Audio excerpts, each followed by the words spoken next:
Límite, con Fernando Soria. Buenos y deportivos días tengan amigas y amigos oyentes de Radio Marca, la radio del deporte. Iniciamos aquí nuestro fin de semana al límite especial en el mes de agosto.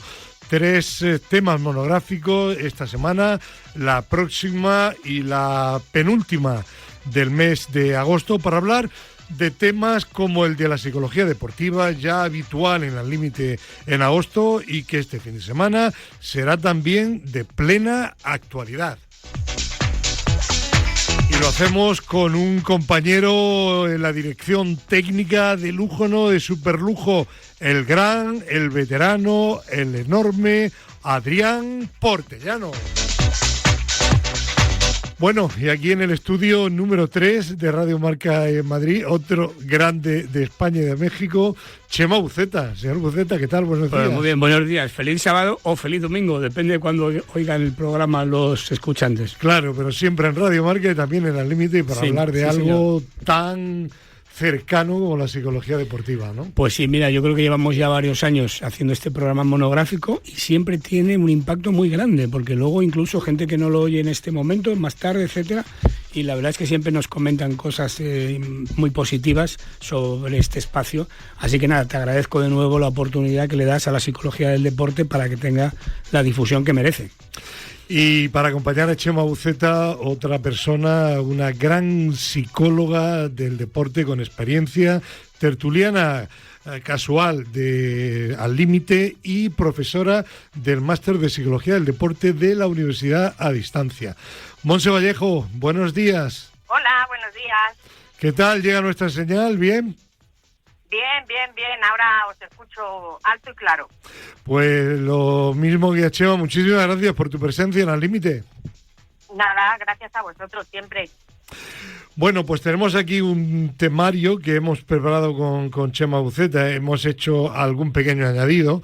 Evidentemente no hemos quitado ningún tema y todos son de absoluto interés. Vamos a comenzar hablando con el Mundial de Fútbol, que todavía colea, sobre todo de cara al siguiente Mundial, el Mundial de España, Portugal y de momento al menos también de Marruecos del año 2030. Pero no nos vamos a centrar en la polémica, sino en lo deportivo y en lo relacionado con ese Mundial y lo que ha sucedido. Hay un pequeño tema previo que yo he añadido a lo que me ha puesto Chema Buceta, que es sobre España, Monse y Chema. España al final ganó el Mundial. Desde el primer momento los jugadores y el técnico dijeron que el gran objetivo era ganar el campeonato del mundo y mi pregunta es, aunque parezca obvia, esa mentalidad de ganadores, Monse, del equipo español, ¿favoreció de alguna forma el rendimiento, sobre todo en los peores momentos que los hubo también? Yo creo que sí, porque si tú vas a un mundial y vas con los resultados que llevaba España, no puedes ir con otra mentalidad, sino el estar entre los mejores y el optar a ganar. Y también me imagino que ese mensaje se da porque se sabe cómo está preparado el equipo español y sabe que puede optar perfectamente a ganar el mundial. Entonces yo creo, claro, que ayuda, porque imagínate lo que supone, ¿no? Escuchar a tu seleccionador o escuchar a tu entrenador decir que no vas a optar a la victoria.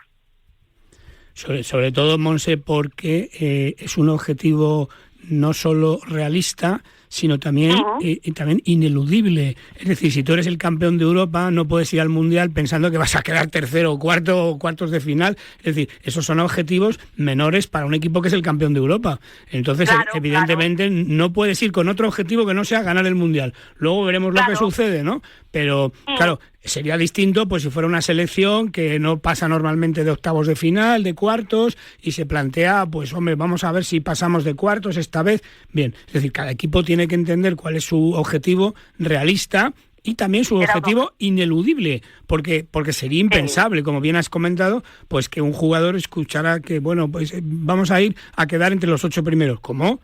Pero si eres el campeón de Europa, tienes que ir a ganar el Mundial. Efectivamente, Monse y Chema, los jugadores, yo diría que todos, no recuerdo si hay ahora alguna declaración discrepante durante el Mundial, todos cuando se les preguntaba con absoluta normalidad decían, no, nosotros hemos venido aquí a ganar el Campeonato del Mundo, incluso después del empate criticado a 0 frente al equipo de Cabo Verde. Yo creo que esa seguridad, producto del nivel del equipo, eso siempre es un punto positivo, ¿no? Sí, pero es que, vuelvo a decir, es que no hay otra opción. Es decir, esto aquí, en otros casos puede haber opción. Veo este objetivo, tengo este otro y tal. Aquí no hay ninguna opción. Es decir, sería ridículo, vuelvo a insistir, que el campeón de Europa fuera al Mundial a no ganar el Mundial. Es que no tendría ningún sentido, nadie lo podría entender esto. O sea, que yo creo que, vamos, que es obvio que, bueno, pues los jugadores han dicho, lógicamente, lo que tenían que decir, no podían decir otra cosa. Es como el Real Madrid, ¿puedes salir a jugar la Liga a ver si queda tercero? Pues no. Esta es la diferencia con el Atleti, claro, que sí que sale a quedar tercero. No tiene la mentalidad del campeón. Claro, por eso yo decía, y termino incidiendo en este tema, que la mentalidad ganadora, como tienen los grandes equipos, has puesto el ejemplo del Real Madrid en fútbol o en baloncesto del Barcelona, eso siempre es un punto a favor, porque siempre hemos dicho la mentalidad o la suerte del campeón. Bueno, no sé si es un punto a favor siempre, porque a veces pues no es tan realista. Pero normalmente más a favor, ¿no? Pero vuelvo a decir, es que no hay otra opción. O sea, no es un problema de que tú puedas decidir, no es una decisión que tengas varias respuestas y tengas que elegir una. Es que no puedes decir otra cosa. Es decir, si juegas en el Madrid no puedes decir que vienes a quedar segundo. Claro. No lo puedes decir. Pero más que por mentalidad de campeón, es por la cultura de ganadores que tienen esos equipos. Por eso voy a intentar explicarme, es el momento en el que tienes algún partido que no es tan bueno, un jugador, un equipo que tiene dudas, empieza a plantearse y se agrandan las dudas. Pero un equipo seguro de sí mismo dice, bueno, ha sido un pequeño traspiés, pero nosotros seguimos con el mismo objetivo. Es decir, esa mentalidad siempre yo creo que es positiva, ¿no? Pero, bueno, evidentemente es positiva si tienes los recursos para conseguir ese objetivo. Claro. Si eres, con todos mis respetos, pues no sé, Senegal... El Granada. O el Granada, efectivamente es el mejor ejemplo, dice, no, mentalidad positiva, vamos a quedar campeones de Liga. Pues hombre, es que eres el Granada. Entonces tendrás que buscar un objetivo realista. Esto, Chema Buceta, viene a cuento de lo que tú me señalabas como primer tema, la importancia del colectivo, del equipo en una gran competición, ¿no?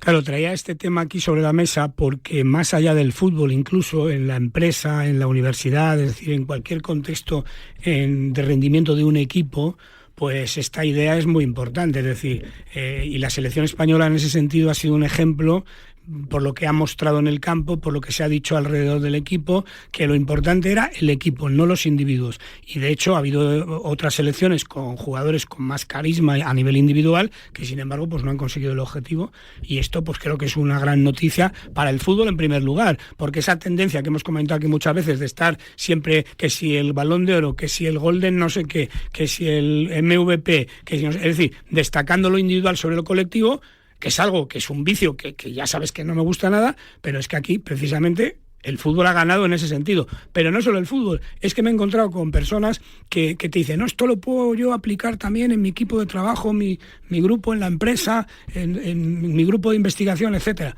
Creo que es una gran enseñanza y hay que aprovecharlo.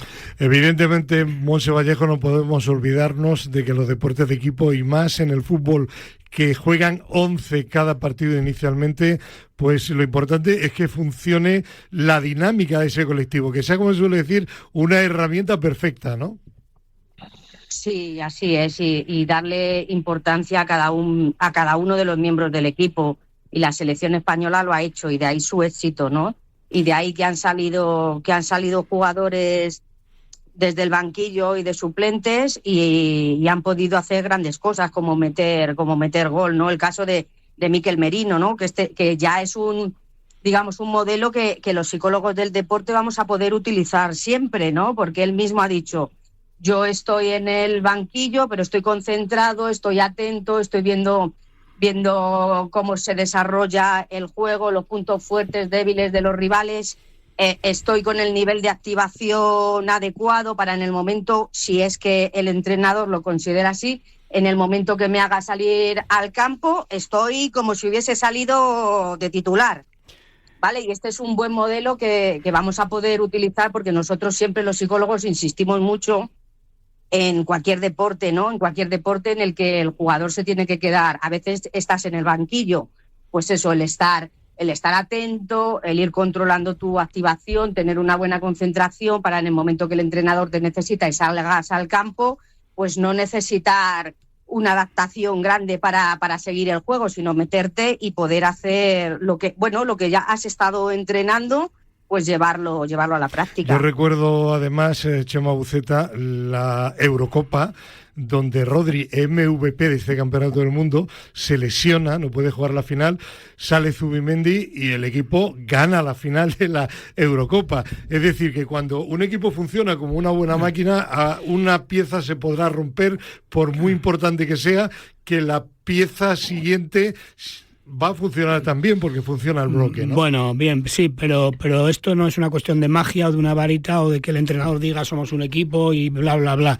Es una cuestión también de hacer las cosas bien. Monse ha señalado algo muy importante, y es que es importante que en un equipo cada jugador individual vea que obtiene un beneficio y asuma su rol. Primero, que vea que obtiene un beneficio estando en ese equipo, para empezar. Es decir, al equipo le va bien, a mí también. Esto es importante. Luego tiene que asumir el rol. Entonces hay roles, digamos, pues más llamativos de cara a la galería, otros pues que no lo son tanto, pero que también hay que asumir. Es decir, tú estás en el equipo y tienes un rol. En ese sentido, me parece que lo comenté la semana pasada aquí en la tertulia, el seleccionador creo que ha sido uno de sus principales aciertos, ¿no? El hablar con cada jugador para darle un rol, es decir, que se valorara, es decir, ha valorado el rol de los jugadores uno por uno, con lo cual pues eso hace que la cohesión de grupo sea muy fuerte. Y luego esto que dice Monse de que puede ser un buen modelo, un buen ejemplo, es muy importante, sobre todo trabajando con chicos jóvenes, porque a veces no tienen la paciencia de estoy en el banquillo, no juego mucho, no me dan la oportunidad, no me pasan el balón, en fin, este tipo de cosas. Los padres incluso también, que mi hijo pues al final juega muy poco, ¿no? No, mira lo que ha pasado en la selección española campeona del mundo. Este es el mensaje que hay que intentar aprovechar. Sí, que al final el triunfo es el triunfo de todo el equipo. Sí, pero insisto, es importante como paso previo que cada jugador se sienta identificado con el rol que le dan, claro, y se sienta valorado por lo que hace.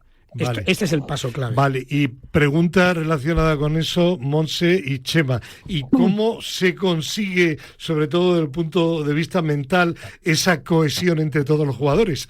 Porque hay alguno, Víctor Muñoz, que no jugó ni un solo minuto, y otros que jugaron únicamente 4 o 5 minutos, pero se les veía tan integrados y tan felices como todos los demás. Bueno, pero esto lo vemos también en los equipos de ciclismo, que creo que es un buen ejemplo. Quien gana la etapa, la gana un corredor, pero han trabajado todos los demás para que gane.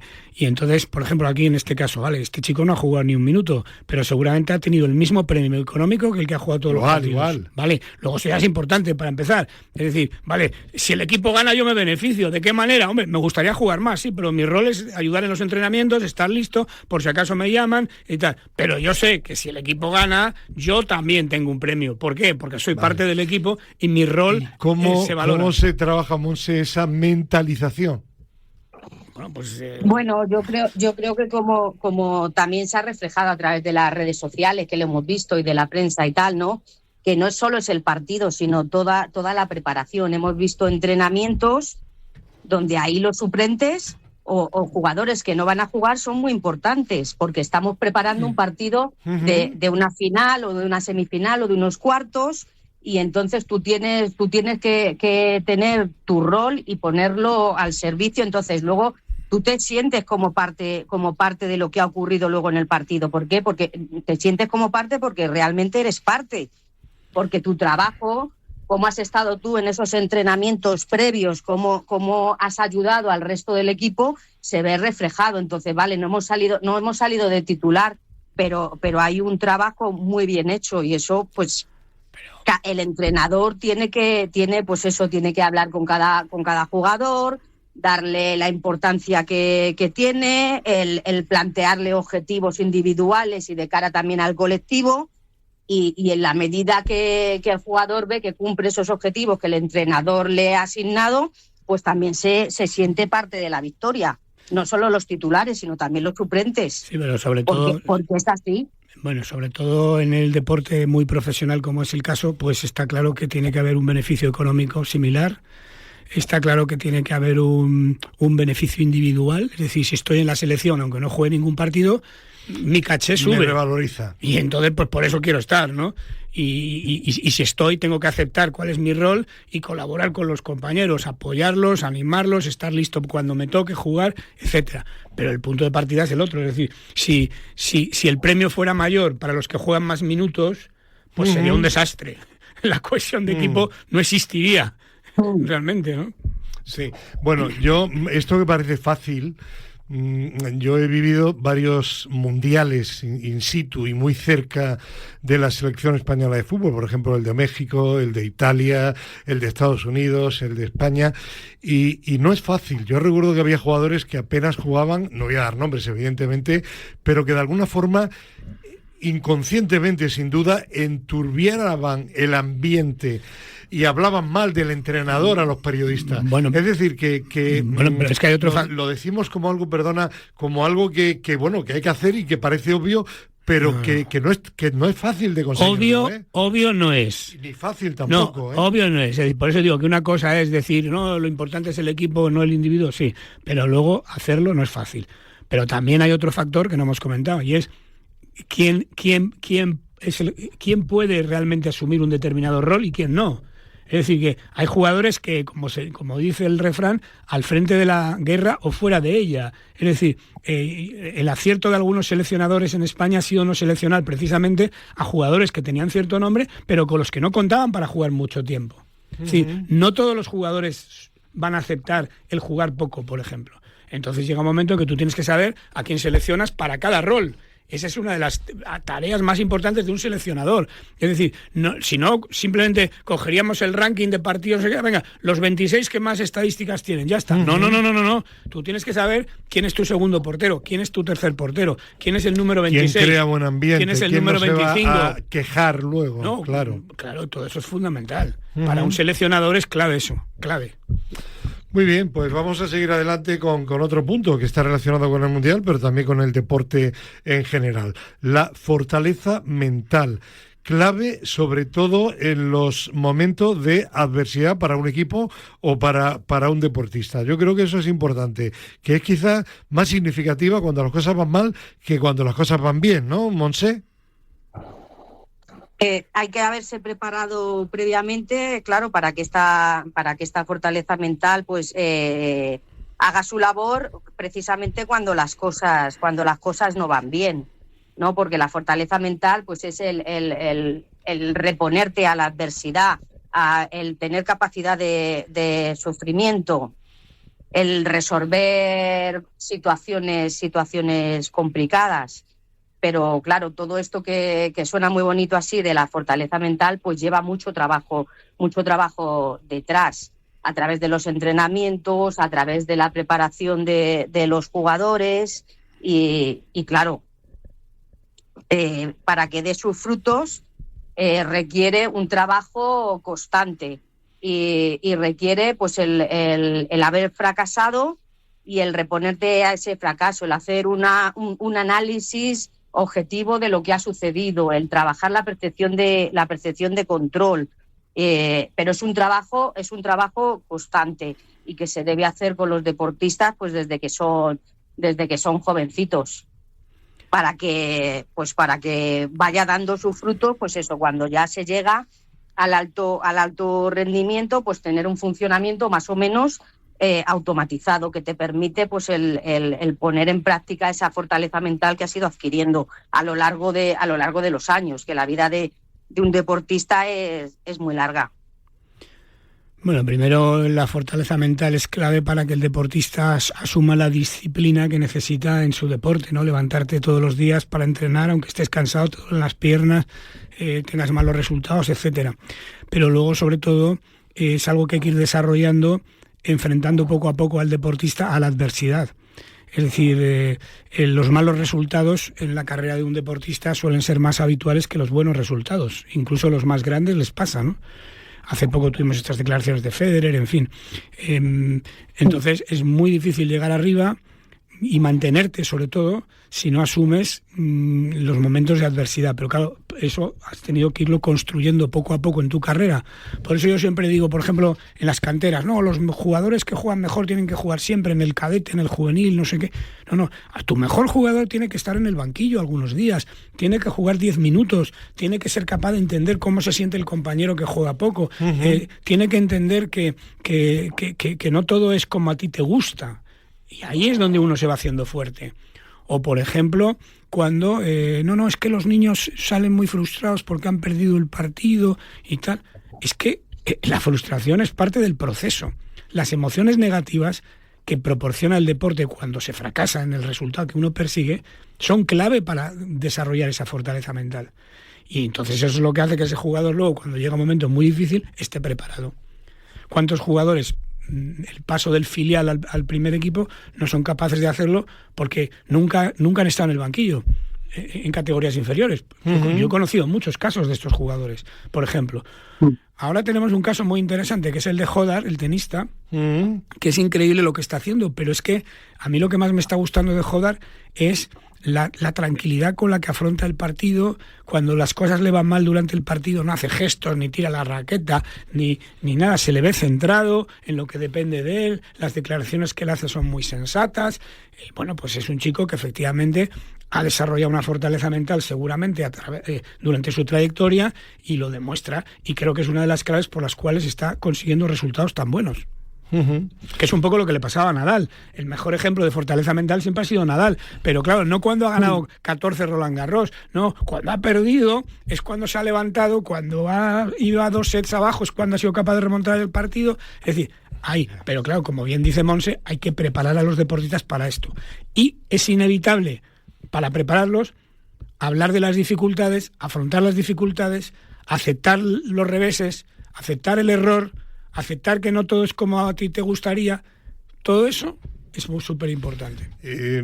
Al hilo de lo que comentáis, Chema y Monse, ahí me viene a la cabeza que no está directamente, pero sí indirectamente relacionado a actitudes de determinados jugadores que les molesta que el entrenador les pueda quitar durante el partido. El caso de Vinicius con Xabi Alonso es clarísimo, pero Lamine también ha tenido algún pequeño roce con su entrenador, con Flick. El entrenador hace bien quitando a los jugadores aún sabiendo que se van a molestar. Para que el jugador se meta... Vamos a ver, hace bien o hace mal, porque depende un poco de qué posición tengas como entrenador. El principal objetivo de un entrenador es que no le echen, seguir siendo entrenador. Ya. Esto es fundamental, claro. Sobre todo los que viven más al día, ¿no? Pero, claro, de pronto tienes una estrella que gana más dinero que tú. ¿Qué haces? Pues tienes que tener una mano izquierda. Es muy difícil que puedas... Y de hecho, hemos visto en el Real Madrid cómo muchos entrenadores han fracasado, buenos entrenadores, precisamente porque les ha faltado esa mano izquierda. No han sabido llevar a la estrella. Me acuerdo del Tata Martino, cuando estuvo en el Barcelona, que le dijo un día a Messi, quizá conoces la anécdota, le dijo: ya sé que usted me puede echar cuando quiera, pero no hace falta que me lo diga todos los días. Me acuerdo perfectamente. Monse, ¿ibas tú a intervenir también? Yo creo que sí, que hacen bien, pero siempre hay que, ¿sabes? Siempre hay que intentar mantener una buena comunicación con los deportistas, que muchas veces los entrenadores, no te digo en el caso de Vinicius o ¿sabes? Te digo en general. A veces los entrenadores hacen cosas o que el deportista no llega a entender o que no sabe qué se va a producir. Y entonces yo creo que está bien el que pasen por esas situaciones, pero que luego también hay que mantener una buena comunicación para que eso no se enquiste. Sí. Si el entrenador lo que no puede hacer es ponerse a la defensiva, ¿no? Y si el deportista o el jugador actúa un poco, entre comillas, como un niño, o de cara a la galería de me muestro enfadado porque me quita o tal, pues eso hay que hablarlo. Yo creo que es importante. Sí, no, sin duda eso es súper importante, pero es verdad que el fútbol tiene una serie de tópicos que forman parte de su cultura, que son difíciles de afrontar. Por ejemplo, ¿por qué no se puede cambiar a un jugador en el primer tiempo? O tú cambias a un jugador en el primer tiempo y ya ese jugador se siente señalado, como que tal. Yo recuerdo un caso, que no diré el nombre, de un jugador que le sustituyeron en el Bernabéu perdiendo el Madrid 0-1 en el minuto 50 o 55, y entonces pues realmente se enfadó con el míster, le dijo: hombre, es que me has señalado a mí, no me puedes cambiar perdiendo en el Bernabéu 0-1, porque parece que la culpa es mía. Claro. Entonces este tipo de tópicos realmente... O el tópico de que no se puede volver a cambiar a un jugador que ha salido del banquillo. Por ejemplo, tienes toda la razón. Claro. De todas formas, el fútbol solucionaría este problema si dejara que los jugadores pudieran salir y entrar, como pasa en el baloncesto. Sí. Que no entiendo por qué no lo hacen. No sería tampoco una tontería, incluso favorecería el espectáculo. Sin duda, sin duda. Bueno, pero yo creo que para que esto termine, pues hay que hacerlo con naturalidad, ¿sabes? O sea, esto está como un poco asentado, pero tú, pues, si tú empiezas a actuar de una determinada manera como entrenador y empiezas a hacer las cosas diferentes y al final lo que se refleja es que no, ¿sabes? Que no cambias al jugador para señalarlo, sino que lo cambias porque precisamente está focalizado en el equipo y piensas en ese momento que lo mejor es hacer ese cambio, pues ahí así se van rompiendo los tópicos, ¿no? Eso... El mismo seleccionador pues sacó a Borja Iglesias faltaba un minuto o dos, ¿no? Y Borja Iglesias salió y tan contento de la vida, y podían haber dicho: ha hecho el ridículo, tal, no sé qué. Pues no, lo disfrutó el tiempo que estuvo. Y debutó en un mundial. Para romper los tópicos hay que empezar a hacer las cosas. Sí, pero ahí depende de quién es el jugador y quién es el entrenador, qué poder tiene cada uno. Esa es la clave del asunto, ¿no? Pero en el caso de España, como bien decíais anteriormente, el colectivo ha funcionado muy bien como tal, colectivo como grupo unido. Sí, pero es que eres el seleccionador nacional y estás jugando un mundial que además es un mes y medio nada más, no es una temporada de 10 meses, y eres el seleccionador nacional y tienes poder. Esa es clave. Ahora, si resulta que fichas por un equipo donde hay gente que gana 10 veces más que tú y estás a ver cómo aguantas haciendo lo que puedas, pues no se te ocurre cambiar a tu estrella en el primer tiempo. Yo recordaréis posiblemente también que una persona que yo quería mucho y que tenía una relación personal con él bastante cercana, Luis Aragonés, siempre ponía como condición a los equipos a los que iba. Hubiera sido difícil hoy por hoy, ¿no? Pero en su época decía: yo tengo que ganar como mínimo una peseta más, era pesetas, que el jugador que más gane de mi equipo, sobre todo para que me respete. Eso también lo hizo Aito García Reneses en el baloncesto, hasta que ya no pudo hacerlo. Entonces ya decía: bueno, voy a ganar una peseta más que el mejor jugador español. Vale. O sea, que ya iba. ¿Y qué opináis de esa dinámica?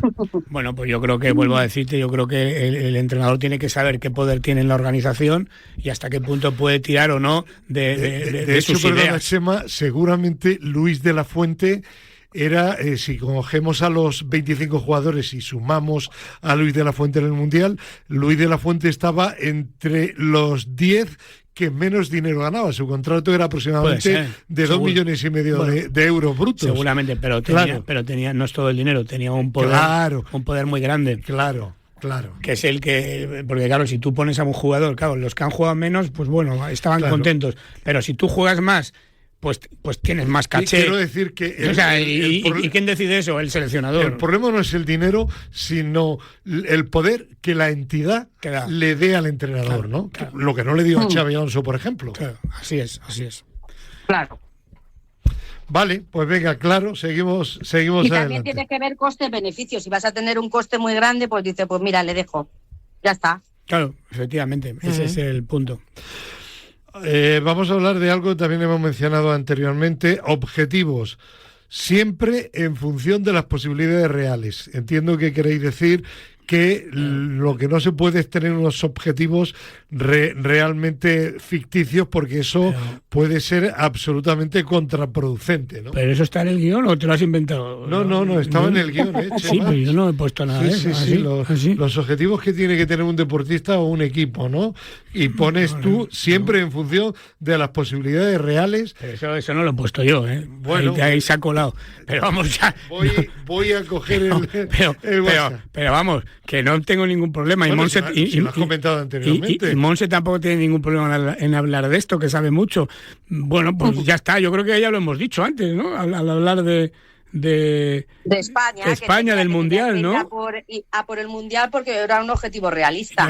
No era algo ficticio, sino era algo que estaba en su mano. Luego yo creo que podemos pasar, si no le importa a usted, director, pues pasemos de este tema. Efectivamente, era un tema, es que yo he cogido el guión del año pasado y he dejado... Pero para el que quiera profundizar en el tema del establecimiento de objetivo bien explicado, pues se puede comprar el libro de Chema, de Psicología del Alto Rendimiento, que hay un capítulo dedicado al establecimiento de objetivos, que es extraordinario.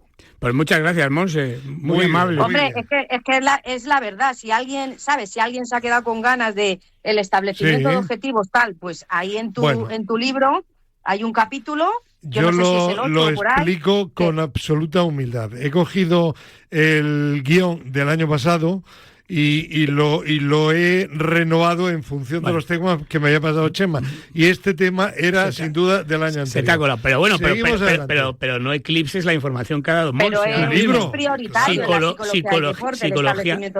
Psicología del Deporte de Alto Rendimiento. De Editorial Dickinson. Sí, señor. Venga, siguiente tema. Exigencia versus humillación. ¿Hasta qué punto hay que evitar que la exigencia al rendimiento de un equipo, de un deportista, suponga su humillación? Bueno, esto antes de que Monse intervenga, que de esto sabe mucho, este tema lo he puesto ahí porque estos días la natación sincronizada de España está consiguiendo muy buenos resultados y bueno, todo el mundo habla de la tendencia que está teniendo ascendente desde que está Andrea Fuentes como seleccionadora nacional, ¿no? Que ha creado un entorno de exigencia, pero de respeto también. Y entonces esto pues me recuerda toda esta historia de Ana Tarrés, que realmente pues bueno, hubo tantas denuncias de deportistas jóvenes, de los abusos que había, de humillaciones, y ella lo justificaba diciendo que era la única manera de ganar medallas. Bueno, pues ahora resulta que se están ganando medallas con otro estilo. Y ese es el tema al que iba. Y seguro que Monse quiere añadir algo, no ya de este caso específico, sino de lo que supone en el deporte de iniciación, sobre todo, Monse. Bueno, claro, porque se habla mucho de la salud mental, pues la salud mental precisamente es cuidar todo esto, es cuidar al deportista, es exigirle en la medida que realista de lo que puede dar, es ir construyendo, es trabajar. Cuando hablas de Andrea Fuentes, pues ella ha trabajado todo el tema de la presión, del error. De hecho, pues se ha visto que un dúo tuvo un fallo técnico, no se clasificó y han salido las deportistas diciendo que enseguida pasaron página porque tenían que volver otra vez a competir, ¿vale? Todo esto no es casualidad, sino que se ha trabajado mucho. Y aquí cuando hablamos ya sea alto rendimiento o deporte de iniciación, tiene mucho que ver el entrenador, de cómo prepara todos sus entrenamientos, de cómo trata a los deportistas, de lo que les exige, de lo que les exige y cómo se lo exige, de cómo analiza las competiciones, de los objetivos que le plantea. Todo esto es muy importante. Aquí la figura del psicólogo es fundamental, pero también el trabajo del entrenador es crucial para que precisamente pues el deportista cuide su salud mental. Al final la salud mental es estar en el deporte, el tener exigencia, el hacer las cosas bien, el ver que progresas, pero todo a un ritmo y a una exigencia adecuada, ¿no? Claro, la exigencia tiene que ser adecuada en función del deportista, el nivel que tiene y lo que es razonable que puede conseguir. Pero hay un tema aquí que tú has comentado también, que es el respeto, ¿no? El respeto al deportista como persona. Entonces, bueno, pues efectivamente la exigencia no debe venir... bueno, mira, ayer tuve un caso precisamente de un psicólogo que me cuenta que el entrenador de su equipo pues dice que no está de acuerdo con cómo trabaja este psicólogo, porque dice, y perdón por la expresión que voy a decir aquí, que a mí es que lo que me gusta es putear a los jugadores, ¿no? Entonces ese es mi estilo, ¿no? Y bueno, pues esto no es un estilo, es que eres un patán, sinceramente te lo digo, porque hay que respetar al deportista como persona. Y además es que de esa manera el deportista va a tener más ambición por seguir ahí. Lo grave es cuando tienes un entrenador que te está machacando continuamente y no quieres volver al día siguiente a entrenar. Esto es tremendo. Y sobre todo en la base. Que cuántos chicos realmente se ven, digamos, humillados por entrenadores que les insultan, que les gritan a destiempo, que les llaman inútiles, en fin, cosas por el estilo. Entonces, eso evidentemente, pues hay que corregirlo. Es más frecuente esto. Claro, y aparte, que digo que aparte eso denota una falta de formación. Sí. ¿Sabes? Porque el entrenador que funciona de esa manera, lo que está demostrando es que no tiene cualidades para ser entrenador. Ni entrenador de niños, ni entrenador de alto nivel. Sí. Porque para ser un buen entrenador, pues al final tienes que saber manejar todo esto. O sea, una parte es el respeto, el saber que tú no puedes chillar, que no puedes someter a cierta presión sin sentido a los deportistas y sin hacerles partícipe, ¿no?, de lo que se está trabajando, de cómo se está trabajando, sin que tenga percepción de control el deportista de por qué se hacen ciertas cosas o no, o la exigencia. Fíjate, y entonces al final estos entrenadores que funcionan de esta manera lo que denotan es que no están preparados para ocupar ese puesto. Sin duda. Que les falta formación. Sin duda. Porque es más fácil hacer las cosas mal y de esta manera que hacerlas bien, que les falta liderazgo, ¿no? Sí, también, porque también es más fácil el tener un liderazgo donde aquí se hace lo que yo digo, como digo y cuando yo digo, que el tener un liderazgo participativo, el escuchar al deportista, el implicarle, eso es más trabajo, eso es más difícil. Bueno, incluso que el ser autoritario y el hacer las cosas. Incluso que ser autoritario normalmente no es una cuestión de estilo de liderazgo, es una cuestión de que tus propias emociones no las puedes controlar como entrenador y entonces lo pagas con los chavales, con las chicas, ¿no? Ese es el problema. Por eso esto de la formación es importante. Aprovecho para deciros que, por ejemplo, en el máster en Psicología del Deporte de la UNED, pues admitimos entrenadores. Perdón, admitimos entrenadores. ¿Por qué? Porque los entrenadores tienen que tener también una formación psicológica que les ayude a hacer su tarea. Ya, al hilo de lo que estáis comentando, aparte del tema del autoritarismo, sobre todo en los equipos de categorías inferiores, con los jóvenes, chicos y chicas, la percepción que yo tengo es que ese autoritarismo es mayor en los deportes que no son superprofesionales. ¿Por qué lo digo? Porque normalmente ya los deportes superprofesionales, hablemos de baloncesto, de fútbol sobre todo, de tenis, de ciclismo, hay unos managers, hay unos representantes detrás que están continuamente, incluso a veces de forma contraproducente, negativa para el deportista, que están detrás de evitar ese tipo de cosas, ¿no? Sin embargo, en los deportes, digo que es mi percepción, y quería preguntaros si estoy equivocado o no, en esos deportes que no son tan profesionales, la natación, el judo, la gimnasia, etcétera, ¿no es más habitual o es una percepción mía equivocada? Yo creo que tiene más que ver, más que con el tipo de deporte, tiene que ver con la edad de los deportistas y la edad de los entrenadores. Es decir, claro, si tú eres un chaval que tienes 18 años y juegas en el equipo junior y empiezas a entrenar al equipo de minibásquet de tu club, por ejemplo, pues entonces no tienes la formación, lo que decía Monse. Entonces, ¿qué pasa? Que al final, pues gritas, chillas, eres como un fan, te enfadas, no te controlas tus propias emociones y por tanto eso lo transmites. Entonces, bueno, ¿qué hay detrás de eso? Lo ha dicho Monse, falta de formación precisamente de ese entrenador. En los deportes individuales de élite tenemos entrenadores muy bien preparados en muchos casos. Y otros no lo están, pero es que el entrenador lo primero que tiene que hacer para prepararse es conocer sus propias emociones, las que le pueden traicionar, y ser capaz de controlarlas. El entrenador que está tranquilo, que domina su ansiedad, que domina su hostilidad, que domina su desánimo, que es capaz de mantener un equilibrio emocional, hace mejor su trabajo, sin duda. Ese es el punto clave. Monse, en tu amplia etapa como psicóloga deportiva, trabajando también con deportistas, sin dar nombres evidentemente, ni tampoco deporte, ¿te has encontrado con muchos casos de este tipo de autoritarismo por parte del entrenador del deportista? Sí, me he encontrado, pero ya hace tiempo me he encontrado con casos de este tipo, incluso con deportistas que tomaban el rol de entrenador y cogían un estilo de liderazgo de este tipo. Lo que pasa que gracias pues a lo que ha dicho Chema, ¿no? Esto no se puede permitir. Entonces, yo en la medida de lo posible, pues el trabajar con el entrenador, oye, es esto, tal, esto sería mejor. Pero estos entrenadores lo que suele pasar es que no te escuchan. Ya, ¿sabes? Vamos, que te hacen como que te escuchan, que te dicen sí o sí, pero luego repiten el patrón. Montse, es complicado. ¿Qué pasa? Dime. No, te iba a preguntar que sí es complicado trabajar con estas personas que sufren este problema. ¿Que sí es complicado? Sí. Sí, es complicado, claro. Es complicado. Porque están muy afectadas. No, es complicado porque en general no aceptan acudir a una ayuda. Es decir, y cuando acuden piensan que en 1 o 2 sesiones ya va a estar todo hecho. Entonces, y sobre todo, no les gusta oír lo que no les gusta oír. Entonces, claro.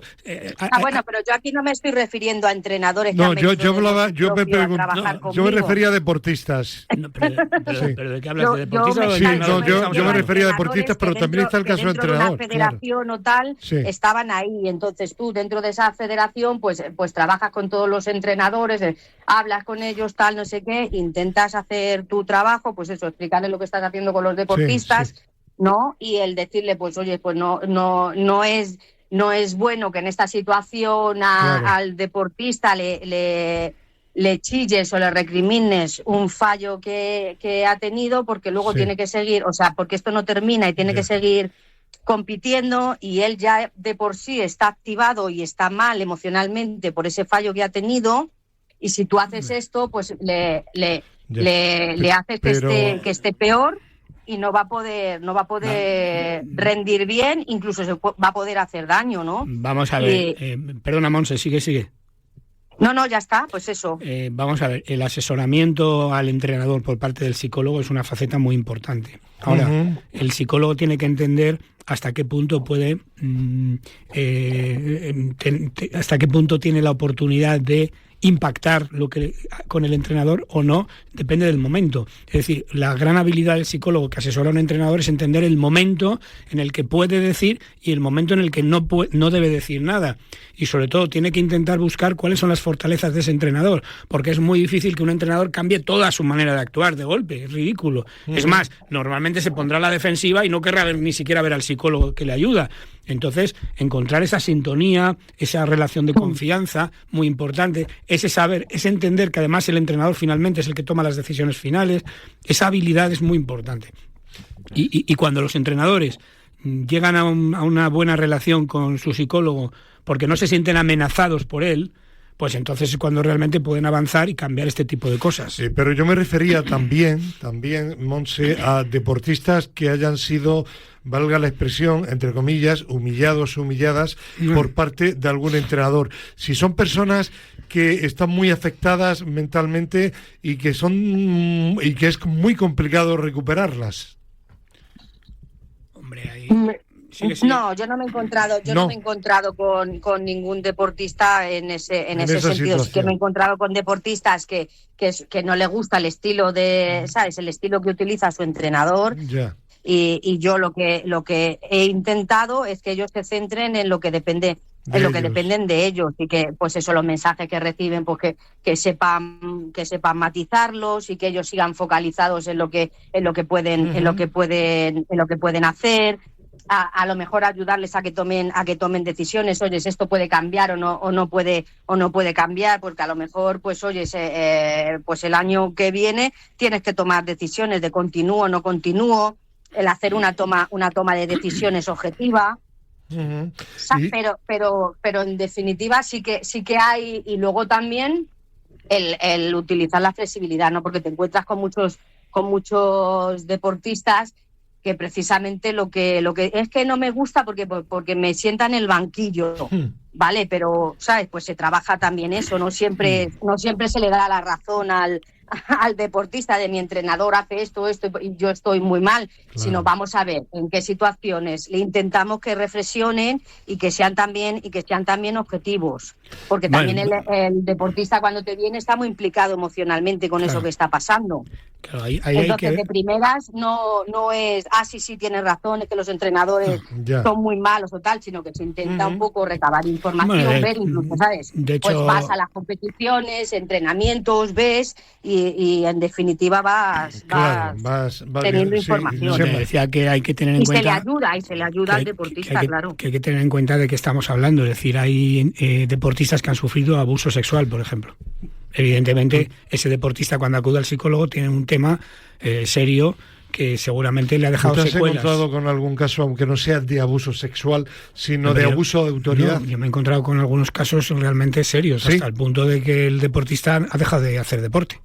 Y incluso yo ni siquiera he podido ayudarle a que vuelva al deporte. Recuperar a esa persona debe ser es que a veces la experiencia es muy traumática. Pero incluso no llegando hasta ahí, es decir, hay un síndrome muy habitual en el deporte, que es el de, bueno, no solo en el deporte, que son los comportamientos de escape o de evitación, ¿no? Es decir, evitas situaciones que son muy amenazantes para ti y en la medida que vas evitando, pues te vas haciendo una persona pues evitadora realmente de cualquier adversidad, ¿no? Y esto pues puede conducir a tener una patología. Entonces, realmente hay deportistas que se sienten muy fracasados, que se sienten muy humillados, que el deporte para ellos ha supuesto pues una experiencia que empezó siendo positiva, pues ha dejado de serlo, es sufrimiento fundamentalmente, y muchos de esos deportistas se retiran o incluso desarrollan patologías muy serias. Entonces, evidentemente, cuando tienes un caso de estos, tienes que trasladarlo a un psicólogo clínico que pueda trabajar este tema, y en muchos casos el deportista no se recupera para volver a hacer deporte a un cierto nivel. Esa es la realidad. En el deporte de base, sobre todo en los jóvenes, está muy relacionado con el tema de la formación que pueda tener el entrenador de turno, el papel de los padres, motivo de otro libro de Chema Buceta. Este tema sí que no estaba en el guión de este año. Pero ya que mencionas el libro, qué bien, ¿no? Estaba en el del año anterior, pero está relacionado también, por una parte, el papel de los formadores, pero por otro también el papel de los padres en estos deportistas que se inician, ¿no? Es que los padres también deberían formarse, y de hecho pues lo hacen, ¿no? Y Monse ha trabajado con padres también.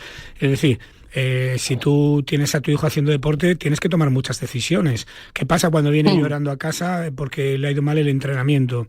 ¿Lo sobreproteges o dejas que viva esa emoción? Tal.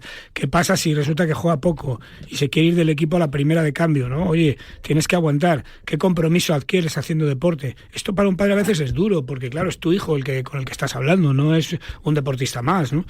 Entonces, evidentemente, esa formación de los padres es fundamental. Cuéntanos tus experiencias, Monse, sin nombres, evidentemente, con padres.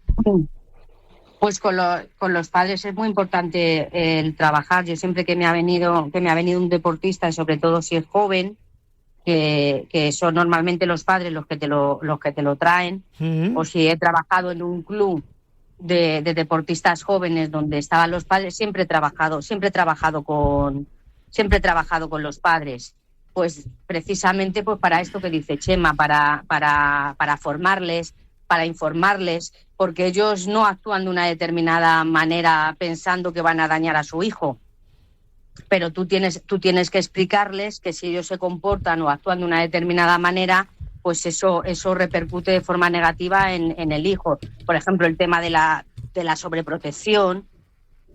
Es importante que pasen por momentos complicados, por momentos difíciles, que aprendan a ir solucionando ellos mismos pues lo que les sucede, precisamente para lo que hemos hablado en el primer momento, lo de la fortaleza mental. Eso es fortaleza mental.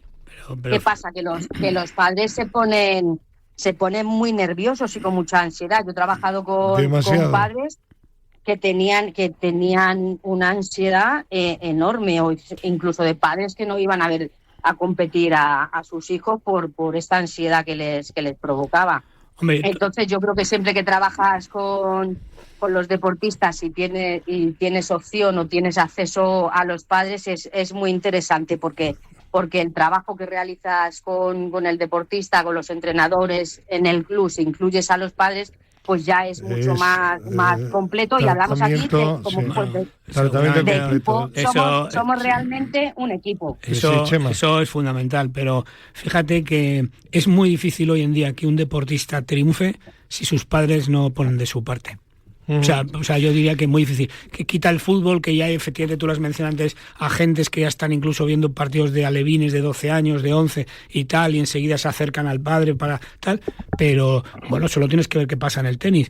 La mayoría de los jugadores que llegan arriba han tenido un padre que ha ido con ellos desde los 4 años a darle a la bolita cuando casi no le daban, o tal, o un tío, efectivamente, o un tío y tal, y bueno, pues esos padres que hacen ese esfuerzo, que se involucran, pues son fundamentales. Otra cosa es que se pasen de la raya, ¿no?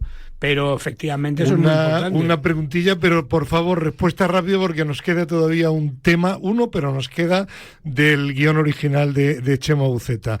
¿Se podría decir que en muchos casos cuando un padre lleva a su hijo al psicólogo, realmente el que tendría que quedarse con el psicólogo o psicóloga es el padre y no el niño? Pregunto. Sí. ¿Sí? Sí, muchas veces haces más trabajo con el padre que con el hijo que te viene. Bueno. Sí, porque igual que con los entrenadores, haces un trabajo indirecto, pero que es muy potente de cara al bienestar psicológico del deportista, del jugador. Sí, pero esto no es exclusivo del deporte, es decir, esto pasa los psicólogos que trabajan con niños, pues realmente trabajan mucho más con los padres en muchos casos que con el niño. Bueno, el último tema del guión original. Lesiones, deportistas lesionados, aspectos psicológicos relacionados con el regreso a la actividad. Un tema muy de actualidad porque Alcaraz, estamos si llega o no llega al Open de Estados Unidos, y Sinner está ahora mismo en tratamiento, lleva tiempo que no está bien y ha acudido recientemente a una clínica así de forma misteriosa de Milán y se ha hecho una serie de reconocimientos médicos cuyos resultados no se han desvelado públicamente todavía. Chema. Bueno, en primer lugar, que sabemos que las lesiones pues son más probables cuando el deportista sufre estrés y por su actividad, ¿no?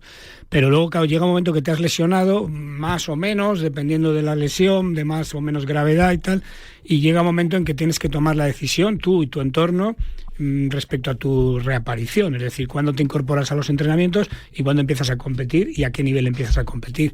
Y este es un momento muy crítico que normalmente no se tiene muy en cuenta el psicólogo ahí, y es una figura muy importante. Porque claro, el deportista tiene que incorporarse con la confianza suficiente como para hacerlo bien. Puede tener dudas porque lleva un tiempo sin competir. Segundo, a lo mejor tiene que aceptar que su rendimiento a corto plazo pues no va a ser el mismo que antes de lesionarse. Tiene que ir poco a poco. Y luego puede pasar también que a veces el deportista, sobre todo en lesiones más largas, se haya sentido cómodo sin competir.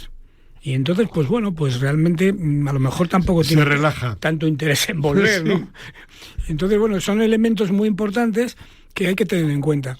El caso de Alcaraz, pues hombre, no lo conozco, ¿no? Pero es curioso que se le ha lesionado muchísimo este chico. Casi nunca, desde hace tiempo no completa toda la temporada.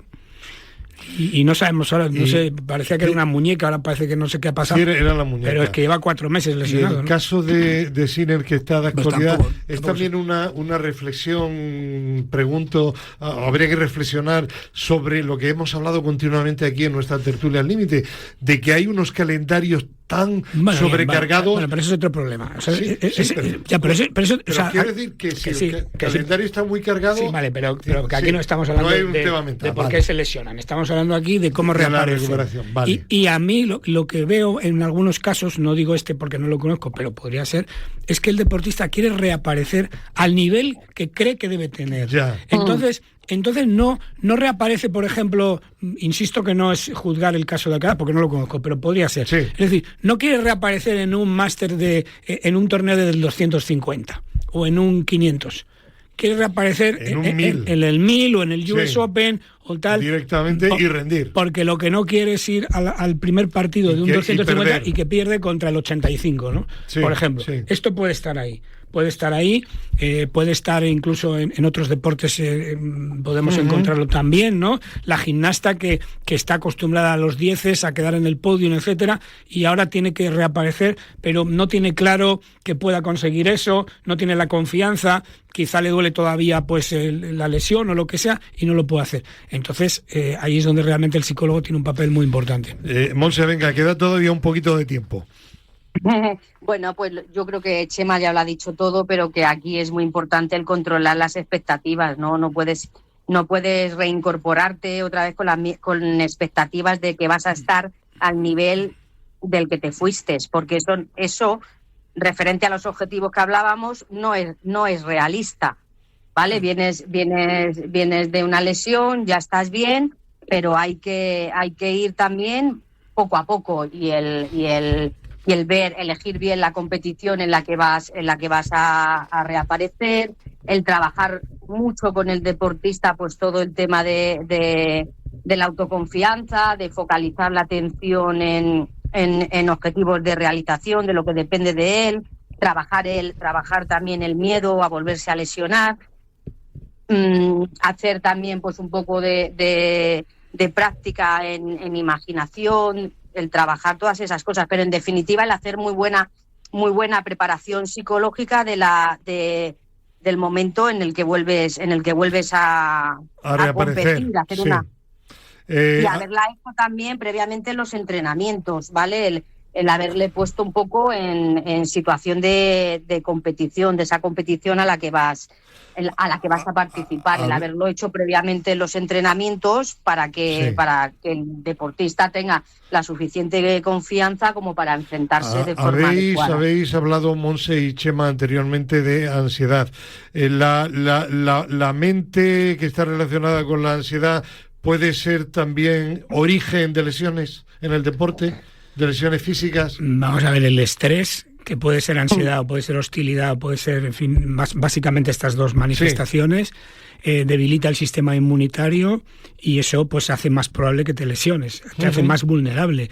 De hecho, muchos deportistas se lesionan pocos días antes de sus competiciones más importantes. Esto lo vemos mucho antes de los Juegos Olímpicos, por ejemplo, ¿no? Bien, también es verdad que al haber más estrés, pues tu nivel atencional es peor, es decir, no prestas atención a estímulos que son importantes para tu actividad deportiva, y eso pues favorece que tropieces, que apoyes mal una pierna, en fin, lo que sea, o que movilices más energía de la que necesitas, etcétera. Eso también lógicamente favorece que haya más lesiones.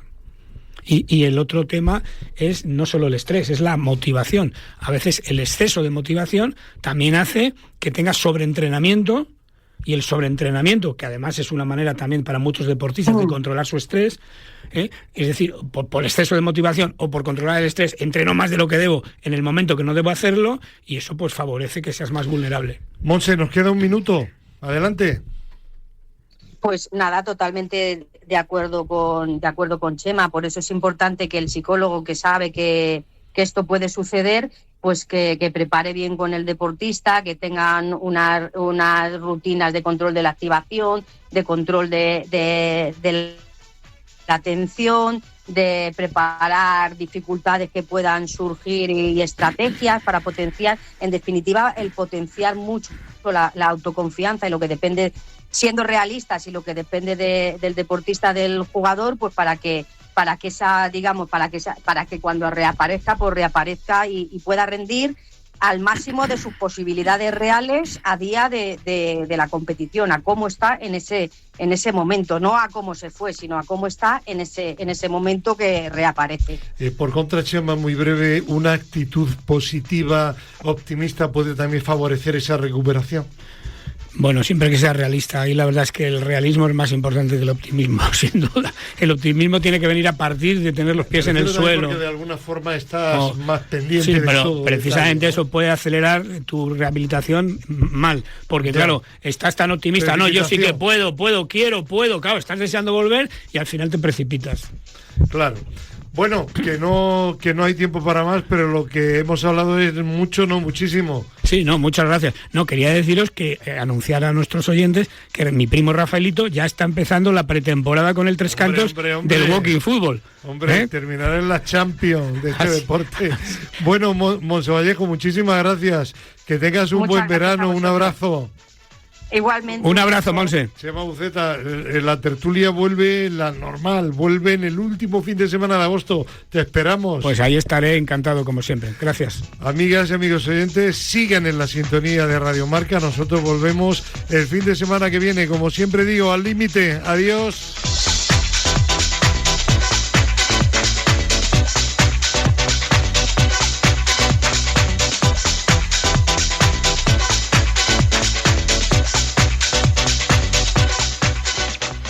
¿Tienes caspa? No, no tengo. Porque tienes radio, tienes marca, tienes Radio Marca. Radio Marca, la radio de los muy aficionados al deporte. Tienes radio.